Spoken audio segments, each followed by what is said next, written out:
Speaking of Twitter and social media, let's talk to kind of about the rise a little bit on the social media sphere of what is going I on. think people didn't understand what you were saying when With you what? brought this up. The third party, is that what you're about to talk about? Yeah, people. We I mean, think people didn't get it. how Because, like, so? for instance, Ricky posted a picture of he was about to go shop at Lululemon, I think it was. And then people were like tagged you and like, oh, is this what you mean by third party running it? I'm like, well, no, that was actually just like Ricky just engaging with his fan base. Like, hey, I'm about to go shop at Lululemon for some gear this year. Oh, And I think some people, what the what did thing people is, think I was talking about? that's the thing is I think if you've never been in social media or like paid attention to wording of stuff like that, you just don't notice You it. wouldn't even realize You it. just don't notice it. Yeah. The biggest thing is the issue that you have to run into is there's some people that are going to be able to run your social media third party wise and do a great job at it, but those people are going to have to essentially be you. Like they're going to have to be in your life day in, day out, creating organic content with you and knowing how to post as if they're you. Those people, if you're able to accomplish that, and there might be some people that are doing it and we don't know, that's great. Issue is, I used to do this. I was a social media manager for real estate agents, a few different businesses, number of things, right? And my job was essentially, I worked remotely. They would send me some pictures of houses they were listing or stuff like that, but my job was to create engaging content day in and day out. And so for a business or something, very simple to do. You Makes pose sense. questions, you do whatever, because the business doesn't have a face. For a real estate agent, started to make a little bit less sense. So I had to go out of my way to try to get the real estate agent to write the caption for me maybe, or do what certain things, but sometimes it wouldn't work. And so what would end up happening is you had kind of cookie cutter things, because I can't talk like myself as a social media manager, but I also don't know you well enough to talk about as Brody Smith. So what I have to post about is like, okay, what is Brody doing in this picture? Okay, he's throwing a force. Okay, so my caption's going to be, been loving the force recently. What's your go-to distance driver?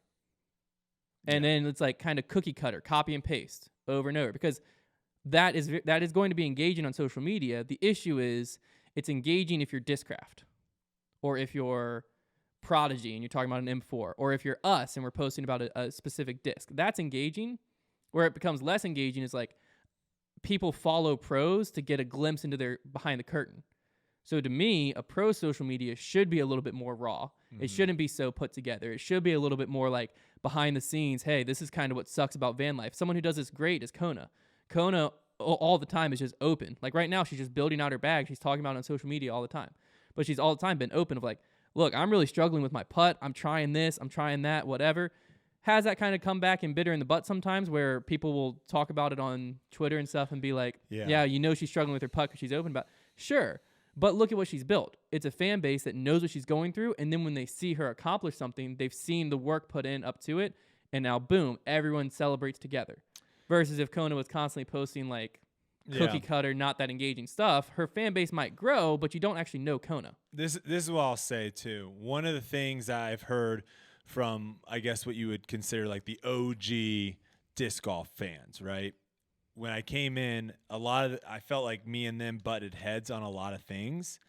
And one of the things that I think we both agreed on, however, was how it's awesome when pros are approachable, reachable, authentic, all those things of where you really do feel like you're able to like have a conversation with them.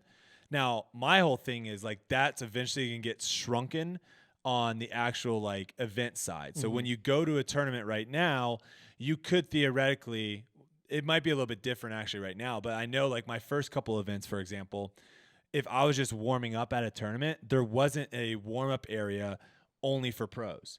So there was nothing stopping a spectator from coming up to you while you're going out and picking up your discs in the field or whatever and being like, hey man, love your content. And there's going to be more and more of that. Like obviously this year, with the tour cards and stuff, they're making where now like there's a designated area at each tour event for autographs. So like before, you literally would finish your round, and it was very awkward sometimes because you would get you would get people coming up to you and wanting photos and autographs, which is great, but you haven't even signed your scorecard yet. You haven't even like actually done what you need to do to like make sure your scores were correct and in. And you kind of had to feel like a bad person being like, hey, can you like wait a second? I have to do this. Yeah. Where now they're putting it to where you don't have to feel that. So on that side, there is going to be less and less of where you're able to connect with pros. But on the social media side, that shouldn't go away. Like there's no reason for that connection of where if you commented on a pro's Instagram account being like, hey man, quick question, I'm really struggling, whatever. And if the pro responds, now you have this kind of like, oh man, this is sick. This guy just responded to me. Or if on Facebook message or wherever. My worry is you're going to lose that because there's this notion that social media is really, really important, right? Mm-hmm. When I came into disc golf, there was very like when I was out filming like practice rounds and stuff at tournaments and stuff, I didn't really see anyone else doing it outside of Jomez, GK Pro, outside of like the media companies. Yeah. Now, I mean, almost not almost everyone, but like a handful of people are out there filming stuff, like pros filming their own stuff for their own YouTube channels. So I think they're starting to see like it matters on the YouTube side. It matters on the social media side. And I'm worried that there's going to be this disconnect with some people. And again, at the end of the day, it's like, I don't want pros to think like I need to have a social media presence and I need to be posting all the time. I need to do all this and I can't do that myself. So I'm going to hire someone to do that. Like, I still think it's beneficial for you to, if you can only post once a week or twice a week, I think that is more beneficial long term than having a company post for you every day. Because like you're exactly saying, do you want to market yourself? And you hear this a lot, like my brand, I'm working on my brand. That gets really old quick. Not everyone needs a brand. I'm just saying on a social media side, that gets really, really old quick. And at the end of the day, I think you being able to relate to people as a person yourself and not a brand is so much more powerful to create those connections and relationships. And I'm just worried that some pros might be going down this rabbit hole of more content is better versus just quality content. Well, I guess I take what I just said back a little bit because we're in a very interesting time and place in the sport right now. Because, for instance, again, going back to what I used to do, I was a freelance graphic designer and social media manager. And so I had to treat myself and my content as my brand because I was selling a product and a service. And so everything I posted was about my name was just Hunter Thomas. You know, that was my design name. That's everything I went under. It was just me. But I was trying to build myself as a brand and a reputation to go along with it because I was selling something. I think what you're saying is true if all the players focused on is winning. But right now, what's interesting is the kind of the way the contract structures have been set up, kind of the way that the purses as of right now aren't making up pretty much anyone in the top 20, top 30, almost even their salary.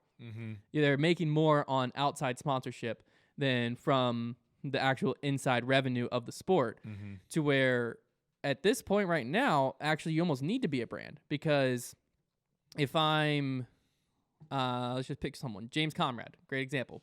Okay, if I'm James Conrad, if James Conrad doesn't win Worlds, that did a ton for his personal brand and his name to where MVP could market him. But if he doesn't, it's going to be tough for him to like just sell normal stuff, because he's not doing stuff to actively build his fan base unless he's on lead cards and then people are seeing him through Jomez and stuff. But if you have someone like Kona has a fan base, and you're actually a great example too. You have a fan base regardless of if you're on a lead card or not. So right now, if you're looking at just like, hey, I need to make a living, it's almost more feasible to do that building a social media presence and brand and having a company with running your logo and stuff like that than it is trying, because you'd almost have to win a pro tour once a month or something. I 100% agree with you. What I'm saying though is I think long-term wise, you're going to see more engagement, more connection with your fans if it's actually you. No, absolutely. Because like it's just there's short-term pressure, I think. There is. Yeah. There is definitely short-term pressure, and at the end of the day too, like it says something if you are there's one thing if you're saying like I suck at social media, I don't know what to do. Yeah. It's like, okay, well, get a coach. Or like ask questions to other people that don't suck. Like everyone, there's not a single person that just started social media and was really good at it. Yeah. Everyone at the very beginning didn't know what they're doing, and it took some experimenting. It's awkward and time. talking into your phone. And yeah, you eventually will figure it out. But I think it's like if you're saying, this is what I'll say. If I'm a fan and I hear someone say like I don't have time for social media. But you want to make money off of social. That's where I'm having a problem. Like it's one thing if you're like I don't have time for social media, so then you just don't post on Instagram, right? It's different, I guess. I just me as a fan, I would have a hard time. I would feel weird if someone said that, but then they were constantly posting, having someone else post for them on social media, because at the end of the day, it really doesn't take much.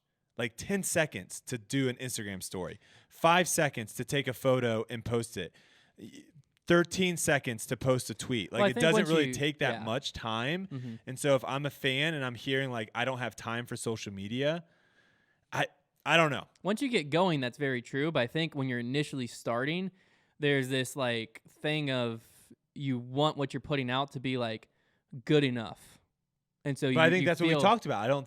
I think fans would rather see like just the raw stuff. 100%. But when you're just starting on, like right now, if we were like, oh shoot, we need a content for Foundation's TikTok, realistically something that I could make in 5 minutes for our Instagram and TikTok is gonna do just as good, if not better, than something that I spend an hour getting it to look perfect. Like filling an order in our warehouse, we got like 50,000 views on Instagram. That's just as much as if I go spend an hour getting a trick shot or something. Because that's just how the algorithm works. Some things blow up, some things don't, but you put a bunch out there and something's going to stick. But when you're just starting out, that doesn't feel good because you feel like, oh, well, this is flopping because it's just so raw. Like if it was better put together, it wouldn't flop. It would do better. But it's like, well, no, it's flopping because you're just starting. I'm like picturing like 2 years from now, like the top 20 players on both MPO and FPO all have like companies running their social media. What does that look like? Well, I think as a disc golf fan, it's not going to get there because I think before then, looking at the market, taking a step back and just looking at the disc market, I think this year and next year is going to be a very, very interesting year. Very interesting because the way the sport's going, as far as personal branding, big players running discs and selling them on their own websites, is also through their manufacturer. The whole landscape is a little bit weird from if I step back and I'm a fan, because every player is trying to do the same thing and we're in a niche sport. So there's not that many fans to buy your product. Everyone's like cutting each other's heads. Everyone's marketing to the exact same people. And so what's tough is like if let's just use Discraft for example. If all the Discraft pros were just marketing Discraft discs stock, and then they were just infinitely available, wouldn't that be nice? First off, if any company's disc were infinitely available, and then they're just marketing like the Meteor, and so you're pushing the Meteor hard, Dickerson's pushing the Buzz hard, Paul's pushing the PM line. I think kind of makes sense as its own thing, but like what I'm talking about more so is if like now you have Dark Horse Buzz, Dark Horse Zone, Dark Horse Force. Dickerson has Robot Chicken Buzz, Robot Chicken Force, Robot Chicken Zone. Missy Gannon has her 3. Paige has hers. At what point does it get to where it's just like too much? And everyone's marketing to, because now you've even niched it down more. You're taking a niche sport and now you've pushed it down to only buzz throwers. And now you take those buzz throwers and you give them stock, PM stamp, Andrew Presnell stamp, Brody stamp, Ben Calloway stamp, Missy Gannon stamp, Ledgestone run, Foundation run, all of this to where there's just friction. And to at some point, this income's going to be like, hey, well, manufacturers are smart. A lot of these offers they're making are heavily royalty-based. So they're heavily royalty-based, and then at some point it's going to be like, okay, well, the fans are buying the Paul, Paige, Katrina Allen, Ricky disc because, they're the big brands in the sport. They're the big people in the sport. So now I'm Andrew Presnell, and I need to sell. I don't know why I keep picking his name. You know what? I'm pick Callaway. I'm gonna go with You Callaway. love going Presnell. For some reason, Presnell always comes to my mind. Maybe Maybe I just love Is Pretzel. it Germ that calls him Pretzel? Pretzel, yeah. Is that who? I'm gonna go Callaway. We'll go Callaway this time. Yeah, Callaway now- just announced. Yeah, a contract extension, I think, or he got promoted to elite team. Yeah. And he's also. Didn't we with know Ledge- that though a while ago? Yeah, you got You did. promoted. because you're on the team. Oh, no one else knew I don't about think anyone that? knew it. You know, yeah, Oh, okay. That was Um, today, right? yeah. They posted it today or yesterday. But Yeah. Ben Callaway. I hate Knowing things you can't talk about? Well, I hate just knowing things. Because I had no idea I thought that everyone knew about Well, that one wouldn't have been that bad because people I think assumed Callaway was coming up. Okay. Regardless though, so now Ben Callaway needs to sell Ben Callaway stamped Buzz Mm-hmm. for his royalties to be able to make his living. And so then you have fans, and it's like you have some fans that are going to buy it because they're diehard Ben Callaway fans, but then the average casual player now has 15 Buzzes to pick from. And so I think it's very interesting where it's going, just because like if every player is turning themselves into a brand, like right now it's working because it was only happening to the top few players. You Mhm. had Paige, But now you had Paul, everyone's doing but now it. everyone sees the success of that, and they're like, I want it. We've heard it when we've talked to some players contract negotiation-wise for Foundation. They're like, okay, well, something I want is myname.com. And we're like, why? Yeah. Like, that doesn't make sense. Or like if you want that, then like your shop button goes to the Foundation site or something like that. That would make sense.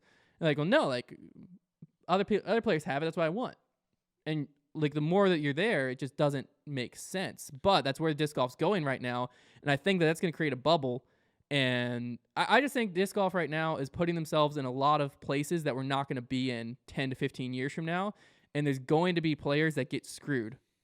Not intentionally. No one's intentionally putting them in places they're going to get screwed. But there's just not enough players to keep all these. There's not enough, fans, casual players, to keep all these professional players afloat if it's required on the fans' pocketbook Mm-hmm. over and over and over. That's not going to work. Because now Jimmy that loves blah blah and buys 3 of their buzzes, now he's like, okay, I'm gonna buy one buzz here, one buzz here, one buzz here. So now that player used to get 3, but now they're only getting 1. And like if that's just gonna get, like you said, it's gonna get to the point of where people are just having to Yeah, pick. when there's 10, it works. When there's 15, it works. When it's the top 30 MPO and top 20 FPO and there's 50, I and think they're all from Discraft, Innova, Prodigy, and Discmania, and so there's like 12 each.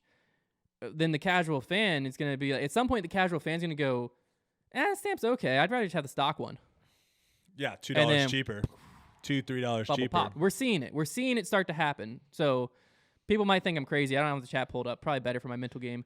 But we're seeing it start to happen. New Dark Horse buzzes are dropping next week, guys. Make sure you go to the store. I mean, is check this them out. ironic or is that true? No, I'm joking. I was gonna say. I was like, is this the worst I kinda ad thought you were placement? serious, I was like, is this the but- worst ad placement of all time? Make or- sure you guys check out all my Dark Horse discs coming soon. But no, I mean you're right. It's going to be interesting to see kind of the landscape